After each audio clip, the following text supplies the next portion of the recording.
তো hello everyone, তোমাদের মাঝে একটা আমি ভিডিও তুলে ধরেছি কিভাবে গাছের মুড়াকে কেটে চায়নার ভাইগুলো একটা ঘোড়া তৈরি করে ফেলছে। তো আমাকে ভীষণ ভালো লেগেছে, তাই তোমাদেরও মাঝে আমি ভিডিওটা তুলে ধরলাম।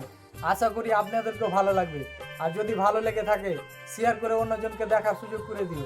তো ভিডিওটা দেখো, তোমরা ফুল ভিডিও তবে বুঝতে পারবা কিভাবে গাছের মুড়াকে কেটে পিস পিস করে দিয়ে সুন্দর করে একটা ঘোড়া তৈরি করে ফেলছে। ভীষণ ভীষণ ভালো লাগছে। তো চলো আমরা ফুল ভিডিওটা দেখে আসি।